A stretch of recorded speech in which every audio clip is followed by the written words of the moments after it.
बच्चों, हम पढ़ रहे हैं कक्षा 8 की गणित और हमने शुरू किया है अध्याय 16 संख्याओं के साथ खेलना। इससे पिछले वीडियो में हम डिटेल में समझ चुके हैं कि संख्याओं के साथ कैसे खेला जाता है, संख्याओं पर आधारित पहेली कैसे बनाई जाती है, उस पहेली को कैसे हल किया जाता है। तो उसी पर आधारित है प्रश्नावली 16.1। तो उसे हल करने से पहले हम हल करते हैं इसके उदाहरण। तो 16.1 के उदाहरण नंबर पहला हल करते हैं। देखिए क्या दिया गया है, निम्नलिखित योग में q ज्ञात कीजिए। अब आपको एक पहेली दी गई है संख्याओं पर आधारित। कैसी पहेली है ये? 31q + 1q3 इन दोनों को जोड़ने पर मिल रहा है 501। तो आपको q का मान ज्ञात करना है। तो कैसे करेंगे, देखिए इसका हल। यहाँ हमें कितने अक्षरों का मान ज्ञात करना है? एक। तो यहाँ हमें q का मान ज्ञात करना है। ठीक है, ये क्लियर है। अब इकाई के स्तंभ को देखो। इकाई के स्तंभ से, इकाई के स्तंभ से क्या दिख रहा है हमें?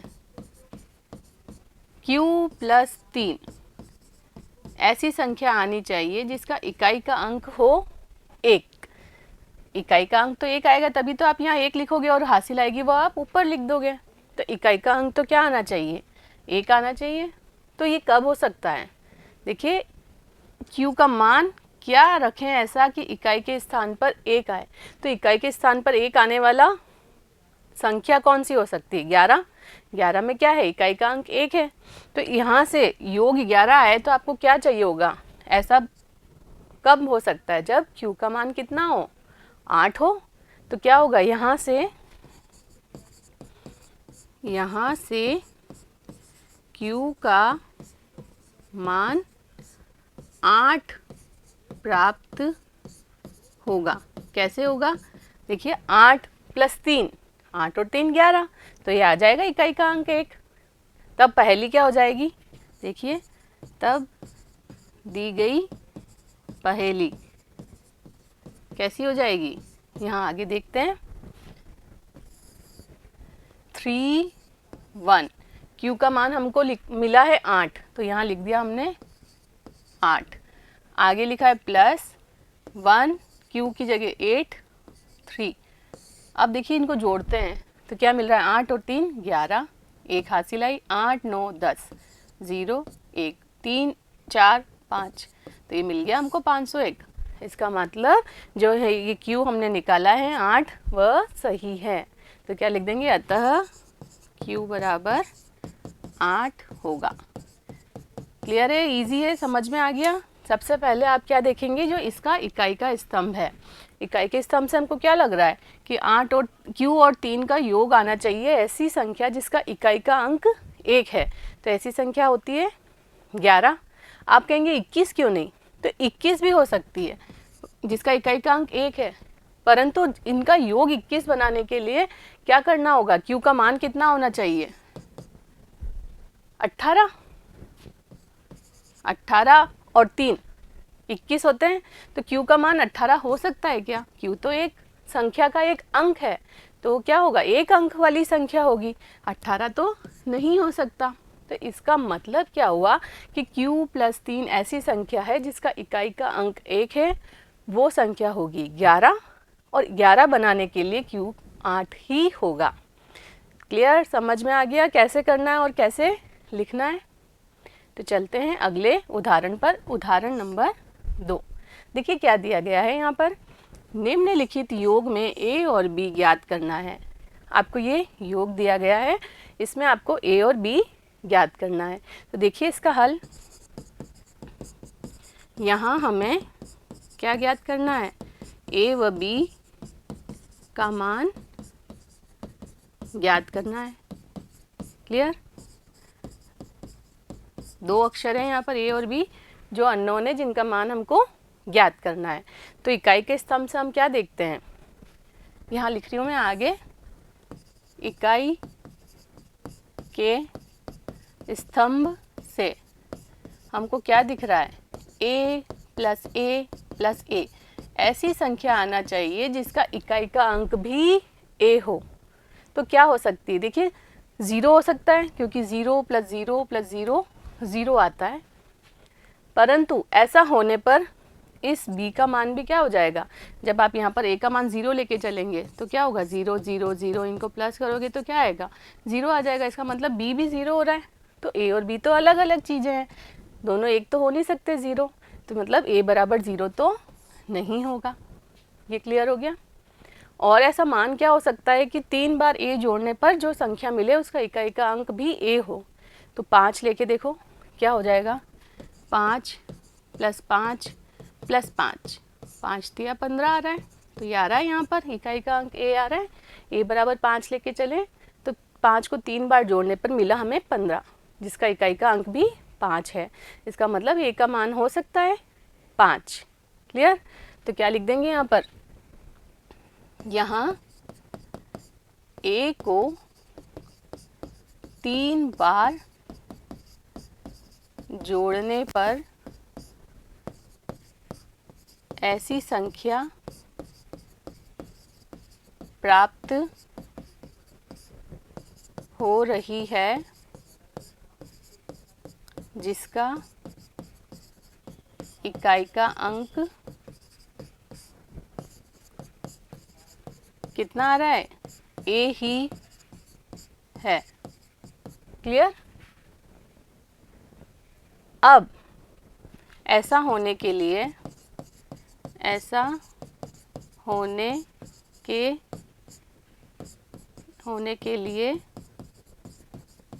a का मान या तो 0 होगा या 5 होगा। क्लियर है, ये तो समझ में आ गया। परंतु a बराबर 0 होने पर b बराबर 0 होगा, जो कि अस्वीकार है। क्यों है, क्योंकि a और b जब अलग अलग दिया है इसका मतलब दोनों का मान अलग अलग होना चाहिए, नहीं तो यहाँ क्या लिख देते, a लिख देते। क्लियर है ना। तो क्या लिखेंगे, जो कि अस्वीकार है, अतः a बराबर 5 ही होगा। अब जब 5 होगा तब पहली क्या हो जाएगी, तब पहली कैसी हो जाएगी, देखिए 5 + 5 + 5, तो कितना आ गया, 15 आ गया। तो यहाँ से हमको क्या दिख रहा है, b का मान कितना प्राप्त हो रहा है, अतः a बराबर 5 और b बराबर 1 होगा। क्लियर है। 15 आया मतलब b की जगह 1 आ रहा है, ये आ रहा है 15, ये तो a हो गया, ये हो गया b। तो हमको पहली का हल मिल गया, a बराबर 5 b बराबर 1 होगा। क्लियर है। तो आपको ये स्टेप्स लिखनी है जो भी आप कर रहे हैं। चलते हैं अगले उदाहरण पर।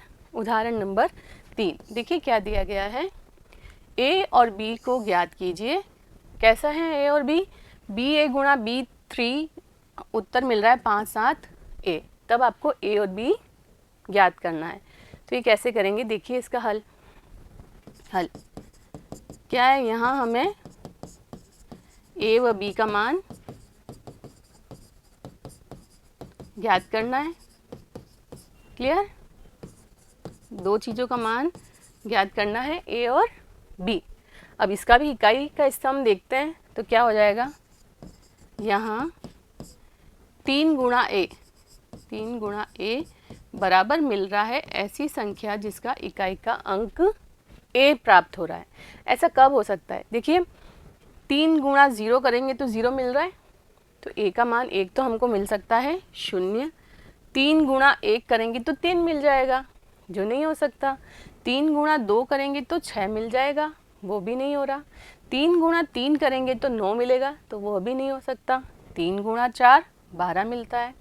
3 गुणा 5 करेंगे तो क्या मिल जाएगा, 15।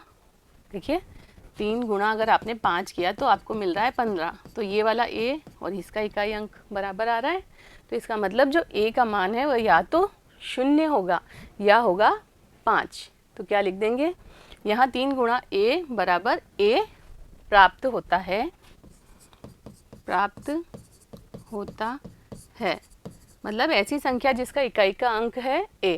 तो ऐसा तभी हो सकता है, ऐसा तभी होगा जब a बराबर 0 या a बराबर 5 है। क्लियर? तो ये तो बात हो गई a के बारे में। अब देखते हैं b का मान। क्लियर है? तो देखिए जब b बराबर आप लेके चले 1, तब क्या हो जाएगा? तब BA गुणा B3, यही है BA गुणा B3। अब यहाँ पर BA और B3 इनका गुणा हो रहा है। B का मान आप लेके चलते हैं 1, तो B का मान यहाँ पर अधिकतम से अधिकतम आप क्या रख सकते हैं? 19 गुणा 19 हो सकता है। B ऐसी संख्या है, B क्या है? किसी भी संख्या का दहाई अंक है। दहाई अंक 1 होने पर मैक्सिमम जो संख्या बन सकती है वो क्या हो जाएगी? 19 होगी, क्योंकि 19 के बाद तो 20 हो जाएगा। इसका दहाई का अंक 20 का दहाई का अंक क्या हो जाता है? 2 हो जाता है। तो ऐसी संख्या जिसमें इकाई का अंक 1 है वह मैक्सिमम क्या हो सकती है? 19 हो सकती है। तो B बराबर 1, तब BA गुणा B3 का अधिकतम मान कितना हो सकता है? 19 गुणा 19। 19 गुणा 19, 19 का स्क्वायर हम जानते हैं 361 होता है, याद है, हमने याद किए थे स्क्वायर्स। तो ये क्या आ रहा है? का मान 19 गुणा 19 361 होता है। जबकि यहाँ उत्तर 57A मिल रहा है। उत्तर तो आना चाहिए 57 है, मतलब 500 से ज़्यादा है ये। 500, 7 के बाद A का मान कुछ भी होगा, 0 भी होगा, तो क्या है? 570 तो है ही। तो क्या हो रहा है? 57A मिल रहा है, जो कि 500 से ज़्यादा है। क्लियर?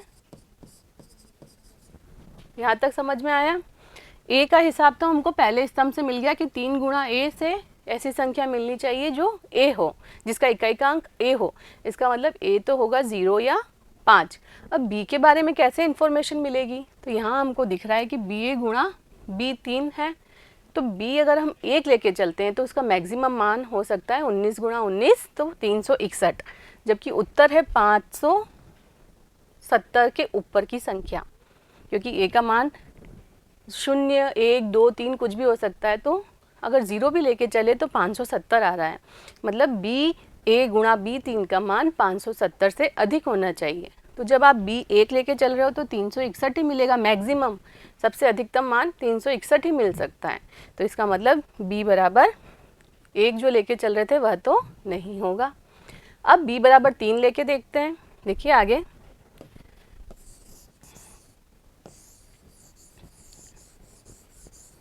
यहाँ से हटा के अब यहाँ हमने लिया, यदि B बराबर 3 हो तब क्या हो जाएगा?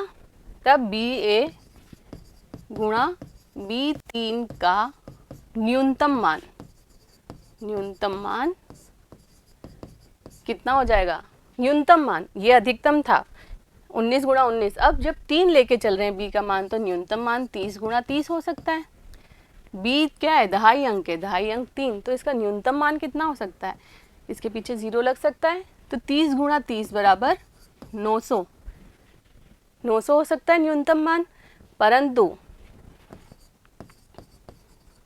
परंतु BA गुणा B3 का मान 600 से कम है।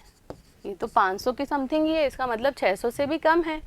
तो 600 से कम है, अतः B is not equals to 3 होगा। B 3 भी नहीं हो रहा, और यहाँ पर अतः B नॉट इक्वल्स टू 1।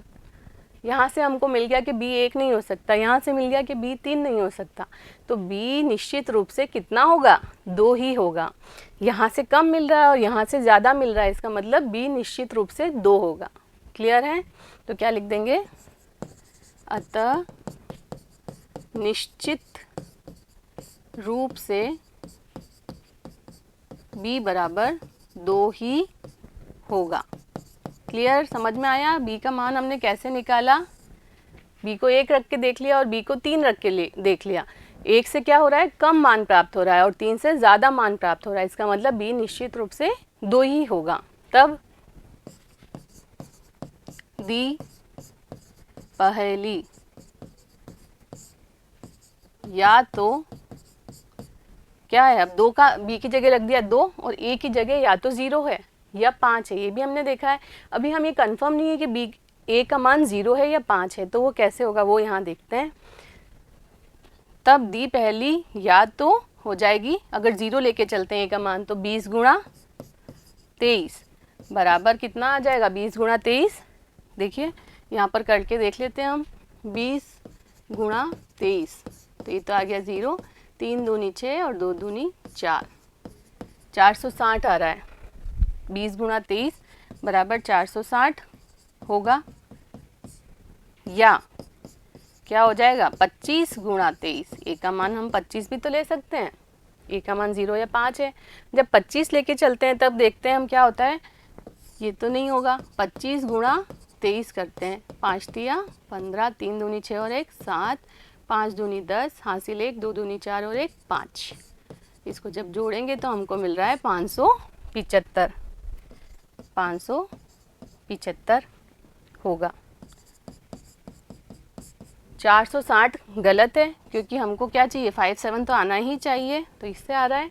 अतः a बराबर 5 से सही उत्तर प्राप्त हो रहा है। इसलिए पहेली का हल, इसलिए पहेली का हल क्या हो जाएगा? पहेली का हल b की जगह तो आया 2 और a की जगह आया 5, ये 23 दिया गया है, उत्तर आया 575, 575। इसलिए a बराबर तो आया 5 और b बराबर आया 2। यही अभीष्ट हल होगा। समझ में आया कैसे करना है? जो पहला स्तंभ था 3 गुणा a से ऐसी संख्या मिलनी चाहिए जिसका इकाई का अंक a हो, तब हमको समझ में आ गया कि a का मान या तो 0 होगा या 5 होगा। अभी हम ये कंफर्म नहीं है, इसको यहीं रखते हैं। दूसरा स्तंभ देखते हैं, उससे हमको मिलना चाहिए b का मान। तो b के मान के बारे में हम क्या देख सकते हैं? यहाँ से ba गुणा b3 है, तो b का मान 1 लेके चले तो ba गुणा b3 का मान आ रहा है 361 मैक्सिमम, जबकि हमको तो चाहिए 500 के ऊपर का मान, तो b का मान 1 नहीं हो सकता। अब जब आप 3 लेके चले तो इसका न्यूनतम मान 30 गुणा 30 से 900 मिल रहा है। क्लियर है? तो 900 तो 500 से बहुत ज़्यादा हो गया, मतलब b 3 भी नहीं होगा, तो b निश्चित रूप से 2 होगा। तो 2 होने पर जब आप 0 लेते हैं तो क्या हो जाएगा? 20 गुणा 23, उससे मिल रहा है 460। वो तो नहीं हो सकता, क्योंकि यहाँ पर तो आगे 5 आना ही चाहिए, दिया हुआ है। तब हमने लेके चले a को 5, तो यहाँ क्या हो गया? 25 गुणा 23, उससे मिला 575। तो ये उत्तर सही है। तो क्लियर हुआ? उदाहरण नंबर 3 लिखने हैं आपको, ये सारे स्टेप्स भी लिखने हैं। ये रफ वर्क है, या शो नहीं करेंगे, बाकी सब चीज़ें आपको लिखनी होगी। क्लियर? तो उम्मीद करती हूँ ये सभी उदाहरण आपको अच्छे से समझ में आए होंगे। अगले वीडियो में मिलते हैं प्रश्नावली के प्रश्नों के साथ। तब तक जुड़े रहिए। धन्यवाद।